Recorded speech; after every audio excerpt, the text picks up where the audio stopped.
Hello everyone, welcome to my mini blog. আজ আমি তোমাদের সাথে একটা রান্নার রেসিপি শেয়ার করব।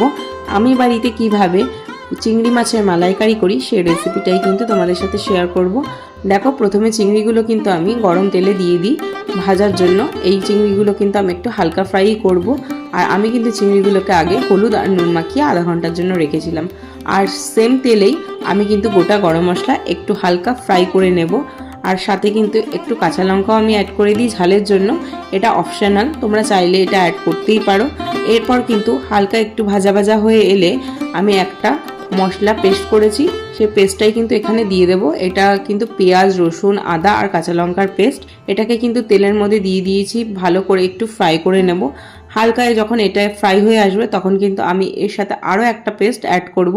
এই পেস্টটা কিন্তু আমি বানিয়েছিলাম কালো সর্ষে, টক দই আর কাজু, চালমগজ আর একটু মৌরি দিয়েছিলাম। ভালো করে পেস্ট করে আমি কিন্তু এই ভাজা যে মশলাটা তার সাথেও কিন্তু ভালোভাবে মিশিয়ে নিই।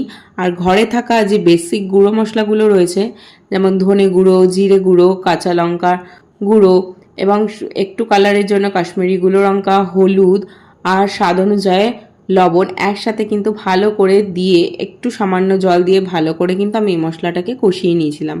এরপরে যখন এই মশলাটা হালকা ভাজা ভাজা হয়ে আসবে সেই সময় কিন্তু আমি একটু চিনি অ্যাড করে দিই। এটা কিন্তু স্বাদ অনুযায়ী যে যেরকম তোমরা মিষ্টি খেতে পছন্দ করো মালাইকারিতে সেই রকমই অ্যাড করবে।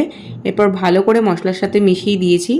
এবার মশলাটা কষাতে কষাতে যখন গায়ে থেকে তেল ছাড়বে সেই সময় কিন্তু আমি যে নারকেলটা পেস্ট করেছিলাম, নারকেলের থেকে দুধ বার করেছিলাম, সেটাই কিন্তু অ্যাড করে দেব। আমি কিন্তু আলাদাভাবে দুধের জলটাকে দিই না, কারণ আমি নারকেল আর দুধ একসাথেই কিন্তু দিয়ে দিই মিক্স করে।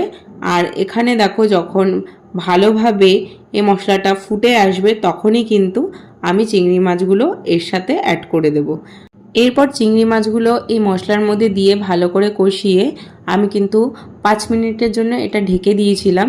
তারপরে কিন্তু তোমরা নামানোর আগে একটু গরম মশলা আর ঘি ব্যবহার করতে পারো। এভাবেই কিন্তু আমি বাড়িতে চিংড়ি মাছের মালাইকারি করি। তোমাদের যদি ভিডিওটা ভালো লাগে তাহলে একটা লাইক করে পাশে থাকো।